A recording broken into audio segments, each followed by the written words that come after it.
When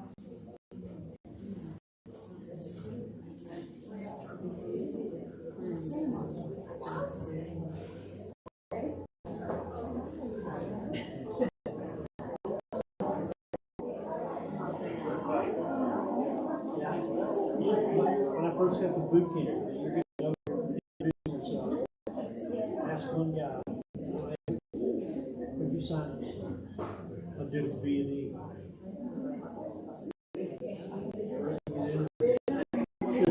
Judge gave me a choice: go away to jail or go away. It wasn't exactly about the ocean of the country.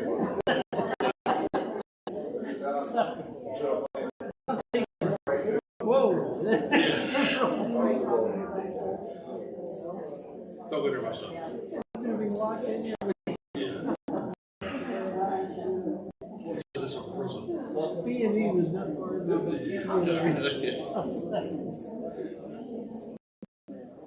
All right, we'll go ahead and get started. Bert, would you mind leading a prayer?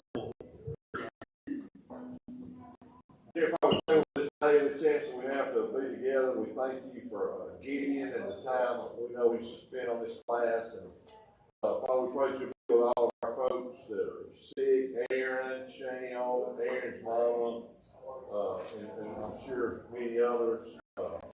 We thank you for how you bless us and help us to leave here tonight determined to be more of a light to you tomorrow than we were today.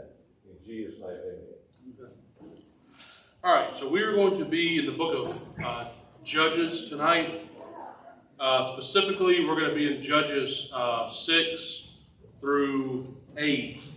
And we're going to be going over the story of Gideon and with the Midianites. So we're going to do this more of a traditional study. So we'll start in chapter 6, and we're going to read a good chunk of these 3 chapters, and we'll have comments in between. If anybody has anything to say during it, just shout out, and you will be heard. All right, so let's get started. Judges chapter 6, verses 1 and 2. Then the sons of Israel did what was evil in the sight of the Lord, and the Lord gave them into the hands of Midian 7 years. The power of Midian prevailed against Israel. Because of Midian, the sons of Israel made for themselves the dens which were in the mountains and the caves and the strongholds. So, the children of Israel did evil. The chapter over in Judges chapter 5, we see that they have 40 years of rest following the defeat of Sisera. And that has now come to an end. And in their prosperity and in their complacency, Israel did evil in the sight of the Lord. And that's one thing reading Judges, that is, you'll see time and time again this cycle in this book. That Israel sins, they suffer, they cry out, and then God rescues them. This time, their oppressors are the Midianites. They are a nomadic people who would swarm in, they would destroy their crop, steal their livestock, and they would leave nothing behind. Moving on to verse 6, it's going to talk about that Midian so impoverished the Israelites that they cried out to the Lord for help. And when they did cry out, God responds. And he's not going to respond immediately with a deliverer, but with a reminder. Somebody will read Judges 6 and read 8 through 10. This is going to be right before Gideon gets introduced. That the Lord sent a prophet unto the children of Israel, which said unto them, Thus saith the Lord God of Israel, I brought you up from Egypt, and brought you forth out of the house of bondage. And I delivered you out of the hand of the Egyptians, and out of the hand of those that oppressed, those of all that oppressed you, and drave them out from before you, and gave you their land. And I said unto you, I am the Lord your God, fear not the gods of the Amorites, in whose land ye dwell, but ye have not obeyed my voice. So it says, God says, I brought you up from Egypt. So God is speaking through this prophet, reminding Israel of all that he has done for them in the past. And to face the crisis that they're currently in with the Midianites, Israel needed a reminder of what God had done before. And this reminded Israel of God's love for them. And he loved them enough to deliver them in the past, and he would deliver them from the Midianites. This also reminded Israel of the power of God, that God was powerful enough to deliver them from Egypt, and he is still powerful enough to deliver them from the hands of the Midianites. God says, but you have not obeyed my voice. So God sent this messenger to tell them where the real problem was. It wasn't that the Midianites were so strong. It was that Israel was so disobedient to God. Israel thought the problem was the Midianites, but the real problem was Israel. And the message of this prophet that God sends also shows that when Israel cried out to the Lord, they didn't understand that they were the problem. Their cry to God for help did not mean that they recognized or repented of their sins. So a little application from that section would be, before God delivers, he often convicts us. Moving on to Judges 6, we'll now read 11 through 12. So now we're going to meet Gideon. He's introduced as a warrior, but he's also a man in hiding. Somebody can read Judges 6, 11 through 12. Now the angel of the Lord came and sat under the terebinth tree, which was in Ophrah, which belonged to Joash the Abizrite, where his son Gideon threshed wheat in the winepress, in order to hide it from the Midianites. And the angel of the Lord appeared to him and said to him, "The Lord is with you, you mighty man of valor." Thank you. So Gideon was threshing wheat in the winepress, and this act was both difficult and humiliating. Wheat was supposed to be threshed in open spaces, typically on a hilltop so the breeze could blow away the chaff. Wheat was not normally threshed in a sunken place like a wine press. So this is an incredible moment. Gideon is hiding, and God's going to call him a mighty warrior. And that this is going to tell us something about God, is that God sees our potential, not just our present. He doesn't call Gideon by what he is in that moment. He calls him by what he will become through God. But Gideon still is not convinced. Verse 13, then Gideon said to him, "O my Lord, if the Lord is with us, why then has all this happened to us? And where are all his miracles which our fathers told us about, saying, did not the Lord bring us up from Egypt? But now the Lord has abandoned us and given us into the hand of Midian." So Gideon's asking, where are all these miracles which our fathers had told us about?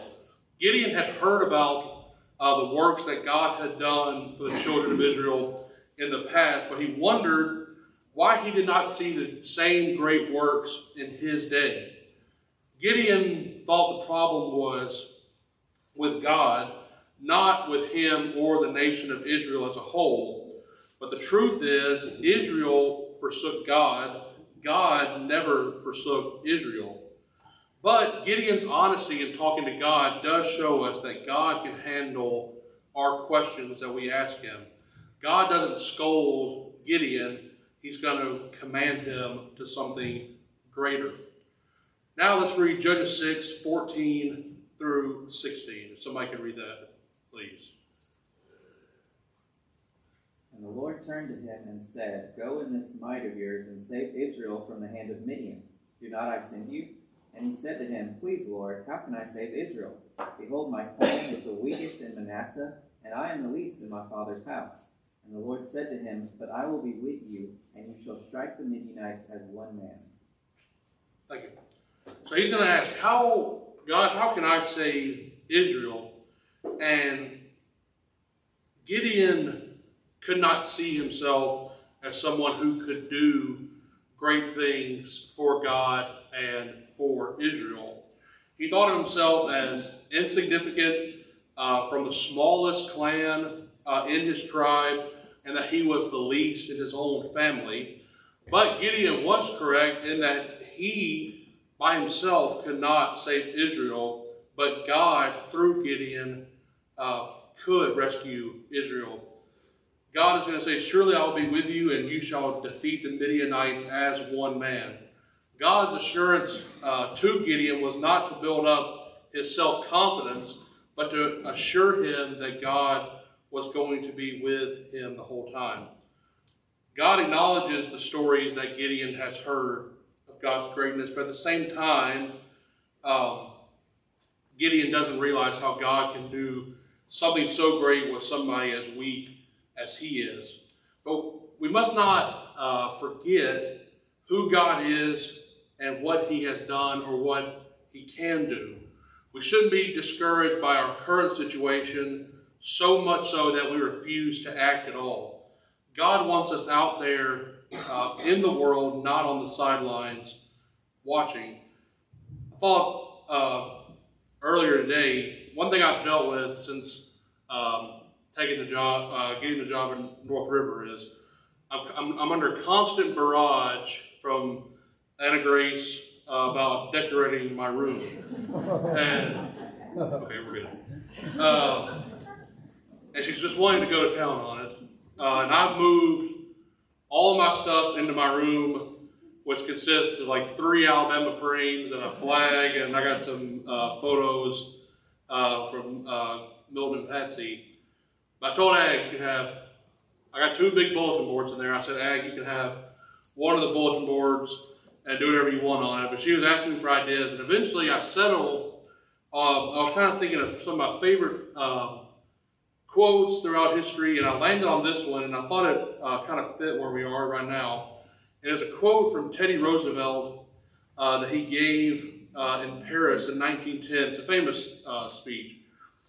But this is a section of it. You might have heard the speech called, typically called The Man in the Arena. This is kind of lengthy. The quote on the bulletin board won't be this long, but I thought I'd read it. He said, "It's not the critic who counts, not the man who points out how the strong man stumbles, or where the doer of deeds could have done them better. The credit belongs to the man who is actually in the arena, whose face is marred by dust and sweat and blood, who strives valiantly, who errs, who comes short again and again, because there is no effort without error or shortcoming. But who does actually strive to do the deeds, who knows the great enthusiasms, the great devotions, who spends himself in a worthy cause, who at the best knows in the end the triumph of high achievement, and who at the worst, if he fails, at least fails while daring greatly, so that his place shall never be with those cold and timid souls who neither know victory nor defeat." But to add to that, how much more is that quote true for Christians who fight with God right by our side, if only we get out there in the battle. Moving on, Judges 6. Now we're going to start in verse 25. So before Gideon can lead a nation, he has to start at his own home. So, verse 25, "Now on the same night, the Lord said to him, Take your father's bull and a second bull, 7 years old, and pull down the altar of Baal, which belongs to your father, and cut down the Asherah that is beside it." So, Gideon is going to obey, but he does it at night, and he's still afraid. But God uses people who obey even when they are scared. Verse 27, "Then Gideon took 10 men of his servants and did as the Lord had spoken to him. And because he was too afraid of his father's household and the men of the city to do it by day, he did it by night." So the town is going to wake up angry, but Gideon's father, Joash, is going to surprisingly defend Gideon. And he's going to tell the townspeople, if Baal really is a god, let him defend himself. And the application from this short section is Gideon had to clean his own house before he could lead the others. As we move on, this is going to be towards the end of chapter 6. But this is going to be a very well-known story with Gideon, and it's going to be the famous story of Gideon and the fleece. I'm just so sorry to stop you, but No, you're good. I mean, I just think that's a huge lesson for us, is the fact that he was scared, but he's kept, that he still did it. And that God obviously helped him for us. I mean, and Curtis has just been a big preacher of this, that I've grabbed a hold of from him. When there's something you can do it. In other words, I'm gonna pray till I can't pray no more. But God also expects us to take a step. And so Gideon, again, he was scared, but he still did. He did it at night. But guess what? He still did something. Yeah, that's a great point. We seem to, if we're a little scared or we think we can't do something, our go-to is to not do anything. Yeah, that's a great point. All right, somebody, you can read Judges 6, 36 through 40. Gideon said to God, if you'll save Israel by my hand as you promised, look, I'll place a wool fleece on the threshing floor. If there's dew only on the fleece and all the ground is dry, then I will know that you will save Israel by my hand as you said. And that's what happened. Gideon rose early the next day. He squeezed the fleece and wrung out the dew, a bowl full of water. Then Gideon said to God, do not be angry with me. Let me make just one more request. Allow me one more test with the fleece, but this time make the fleece dry and let the ground be covered with dew. And that night God did so. Only the fleece was dry. All the ground was covered with dew. Thank you, Don. So, Gideon's going to say, then I shall know that you will save Israel by my hand, as you have said. So Gideon is going to show that he has an imperfect and not a really, really, really strong faith. But for such a bold and life-endangering mission, we might can understand and not necessarily encourage, but understand his request for one sign. And we skipped over it earlier in the chapter, but Gideon is actually going to get a sign from God just in verses 17 through 21 with the unleavened bread. But now he's going to ask for a second and a third sign, and he's going to show that his faith is not probably as strong as where God is going to want it to be. But the test was wrong for Gideon because it was essentially a trick. It had nothing to do with fighting the Midianites. Gideon probably didn't understand that he was actually dictating his terms to God. Sometimes God has shown his displeasure with requests like Gideon has made. In Luke 1:18 with Zechariah, who was John the Baptist's father, he asked for a confirming sign, and the Lord made him mute until after John was born. Gideon also did not keep his word. As Don read, God fulfilled the sign once, and Gideon said that that would be enough for him. But he went back on his word after God had fulfilled that first sign. But God was still merciful. We move down. We are now going to go into chapter 7. If anybody has any comments, let them flow. But if not, we'll move on to chapter 7. We'll start in verse 2. Judges 7, verse 2. The Lord said to Gideon, the people who are with you are too many for me to give Midian into their hands. For Israel would become boastful, saying, my own power has delivered me. So Israel is going to have 32,000 soldiers. And we'll see in the next chapter, verse 10 of chapter 8, that Midian had 135,000 soldiers. But God said that the 32,000 for Israel was too many because Israel would think that they won the battle on their own. And he's pretty much saying that Israel could still take credit for 32,000.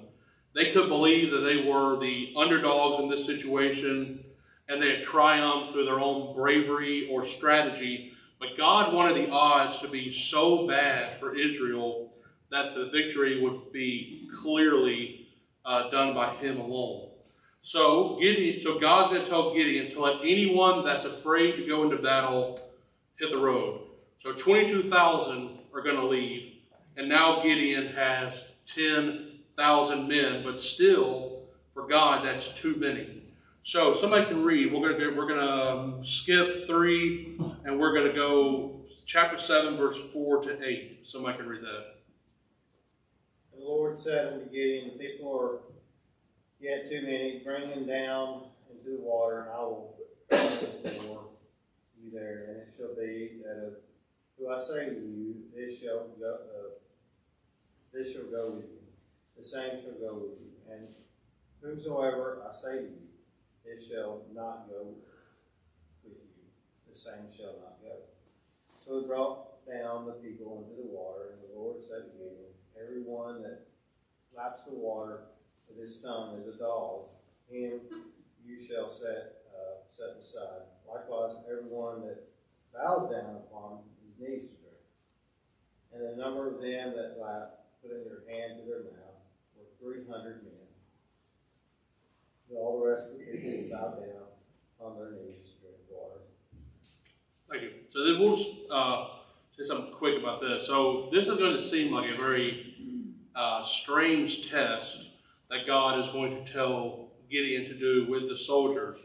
And there are different ideas to why God used this method to separate the soldiers.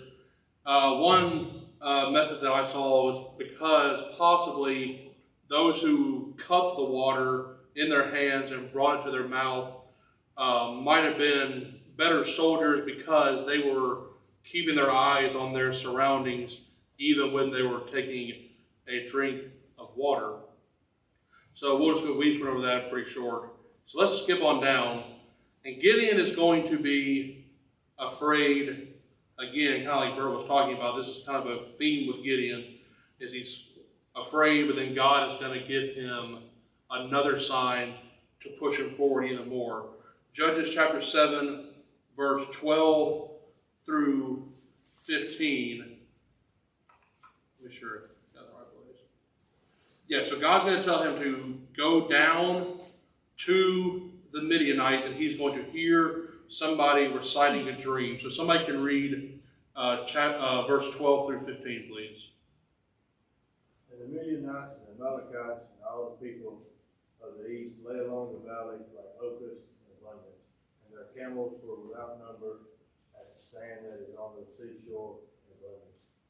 When Gideon came, behold, a man was telling a dream of his comrade, and he said, behold, I dreamed a dream, and behold, a cake of barley bread tumbled into the camp of the Midian, and came to the tent and struck it so that it fell and turned it upside down, so that the tent lay flat.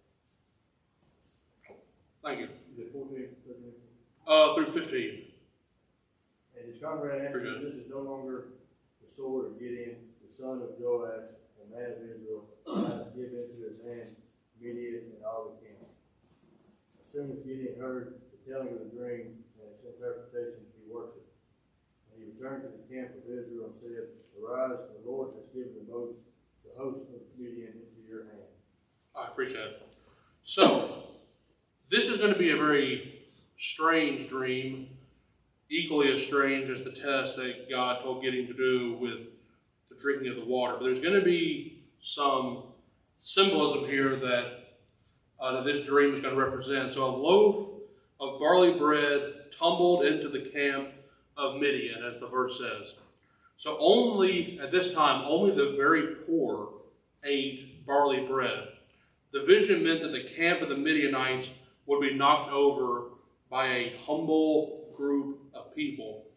Barley meal was rather for dogs or cattle than for men.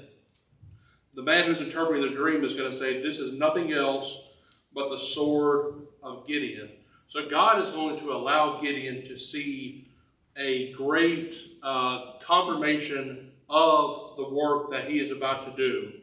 And this is obviously no coincidence and no display of luck that Gideon is running into this guy who is interpreting this dream that night, and no accident that he told his friend about it at just that moment when Gideon is walking about. So, verse 15 is going to say, when Gideon heard the dream and its interpretation, he bowed down and worshiped. It's going to say, arise, for the Lord has delivered the camp of Midian into your hand. That's what Gideon is going to tell the other soldiers. So Gideon's encouragement was contagious to the rest of the soldiers. Having received this encouragement, he couldn't help but spread that to the other men. So now is going to come the battle. So we're going to go down to verse 16 through 18. He divided the 300 men into 3 companies, and he put trumpets and empty pitchers into the hands of all of them, with torches inside the pitchers. He said to them, look at me and do likewise, and behold, when I come to the outskirts of the camp, do as I do. When I and all who are with me blow the trumpet, then you also blow the trumpet all around the camp and say, for the Lord and for Gideon.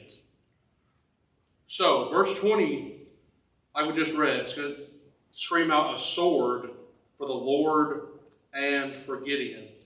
And when I read this the first time, I thought, well, it's kind of weird that he wanted him to say for the Lord and for Gideon.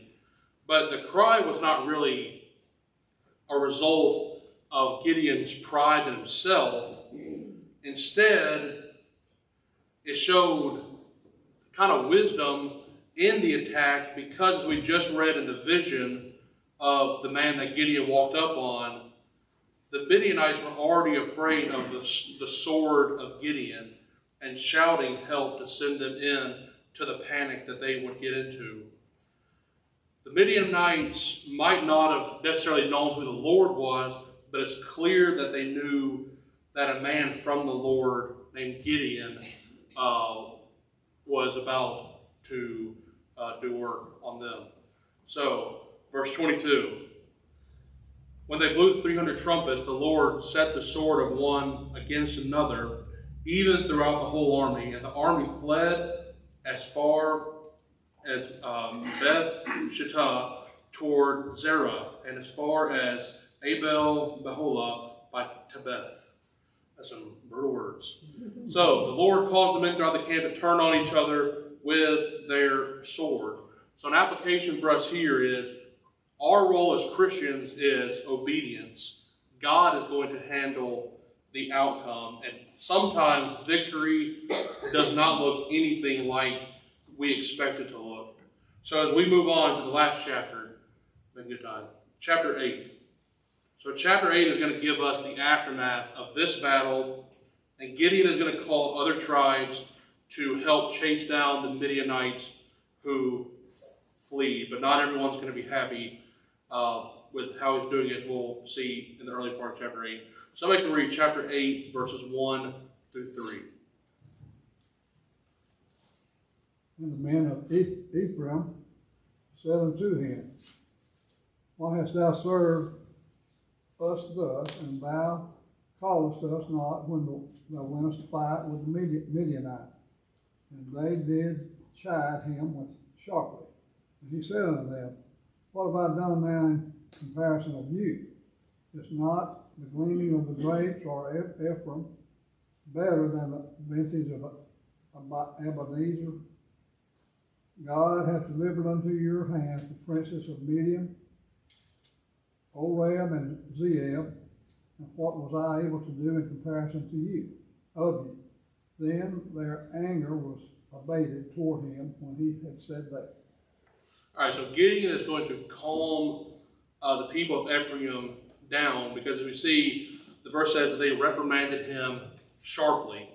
So the men of Ephraim would join the fight against Midian at the end of chapter 7 when Gideon called out to them. But they were upset that Gideon did not call for them before the battle had started. So, as we read earlier, we skipped over it earlier, but Gideon's initial call for help went to the tribes of Manasseh, which was his own tribe, Asher, Zebulun, and Naphtali. So, Gideon is going to continue to pursue Zebah and Zalmunna, the Midianite kings, and he's going to ask for food from 2 Israelite towns, and we're going to read about that in the next grouping. We're going to read chapter 8, verse 4 through 9. This is going to be the meat of this chapter, 4 through 9. And Gideon came to the Jordan and crossed over. He and 300 men were with him, exhausted yet pursuing.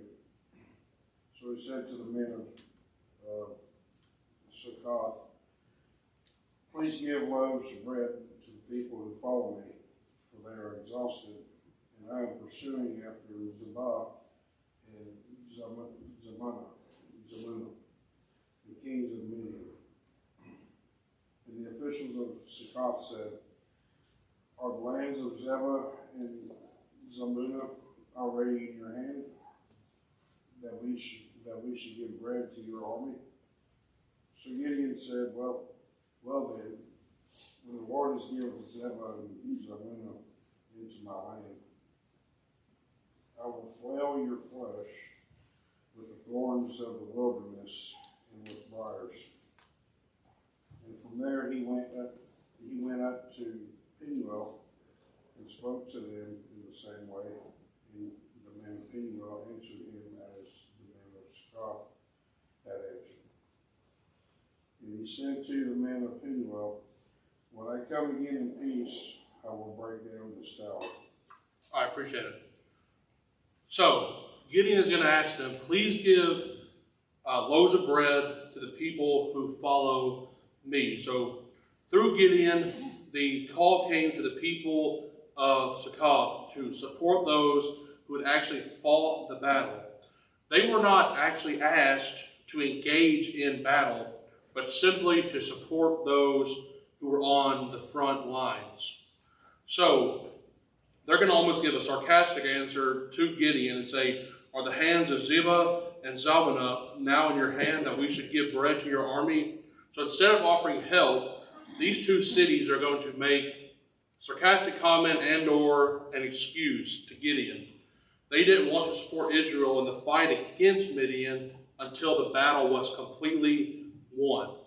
So we can almost suppose that this was discouraging for Gideon and the 300 that fought with him in the battle.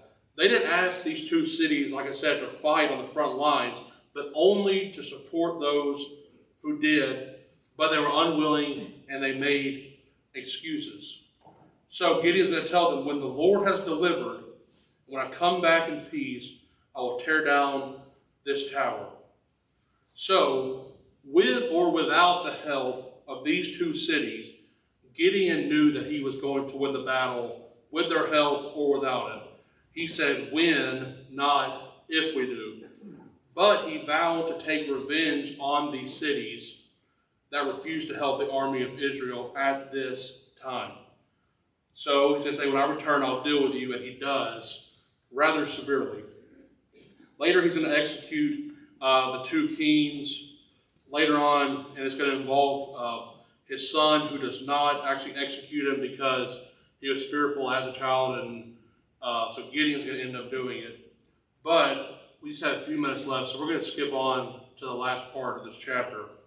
So the Israelites, Gideon's going to come back. He's going to take his revenge on these 2 cities, and these people are going to want to make Gideon their king, but he's going to refuse. So, chapter 8, verse 22 and 23. Somebody can possibly read those 2 verses, please. The Israelites said to Gideon, "Rule over us, you, your son, and your grandson, because you have saved us from the hand of Midian." But Gideon told them, "I will not rule over you, nor will my son rule over you. The Lord will rule over you." Thank you, Don. So they say, rule over they'll rule over us. So we see even at this time, the desire for a human king over Israel started in the nation's, early on in the nation's history. So even before the days of Saul and David, God would eventually give Israel the king they asked for. But Gideon is going to say, I will not rule over you. And this was a very good response from Gideon. He understood that it was not his place to take over the throne over Israel, and that God was king over Israel.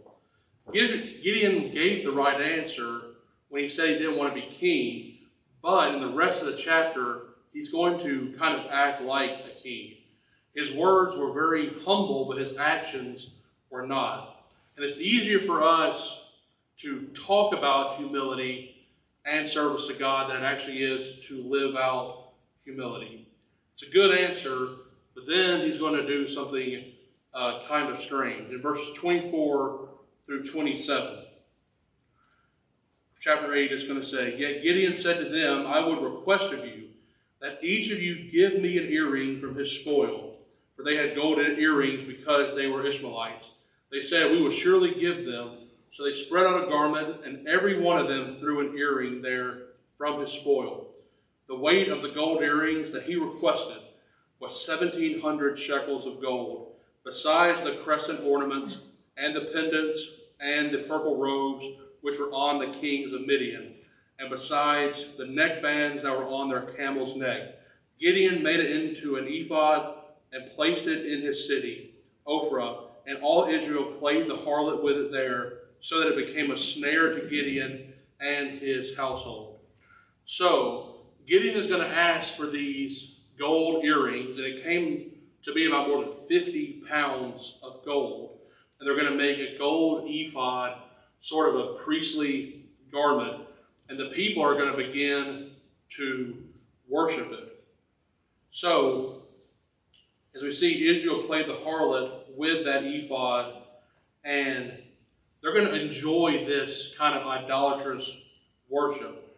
And it's going to become a snare to Gideon and his family and all of Israel.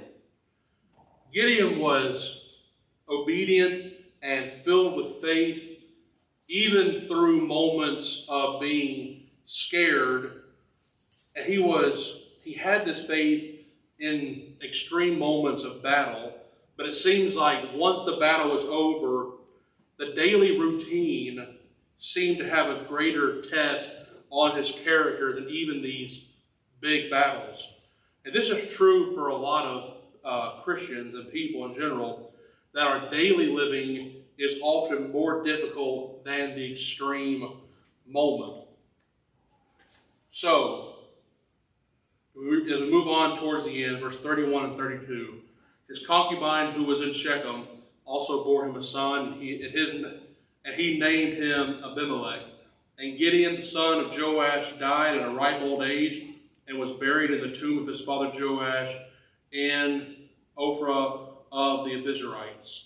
So they're going to name him Abimelech, and Abimelech means my father, a king. It is the kind of name that a king himself would bear. It seemed that Gideon intended that his son would become a leader of Israel after Gideon himself was gone. So Gideon is going to die. So we see Gideon as a man who slipped from the great heights of faith to a lower place that led to idolatrous worship. And we can honestly say that Gideon handled adversity better than he handled success. Success, riches, and prominence in Israel eventually would bring Gideon down. And it isn't enough for us to start well with God. It's a journey that we must continue throughout our whole life. So, as we get to the last three verses, and we'll wrap her up, verse 33 through 35. Then it came about as soon as Gideon was dead, that the sons of Israel played the harlot with their bells, and made Baal-berith their god. Thus the sons of Israel did not remember the Lord their God, who had delivered them from the hands of all their enemies on every side. Nor did they show kindness to the household of Jerubbaal, that is Gideon, in accord with all the good that he had done to Israel. So, as we close, he's going to say they made Baal Berith their god, and that name means Baal of the covenant. So the Israelites sadly regarded Baal as their covenant god, so they had turned their back on the one true God who had made and kept his covenant to them for a false God who had no power to give them. So, final thoughts I have, just 4 quick thoughts that the story of Gideon is going to show us, is that God uses the weak to, our obedience is more important than our ability. 3, our fear does not disqualify you if you still follow. And 4, God gets the glory when the odds are impossible. Anybody have any comments? We have 2 minutes. If not, we'll take her to the house. All right. God bless. Thank you.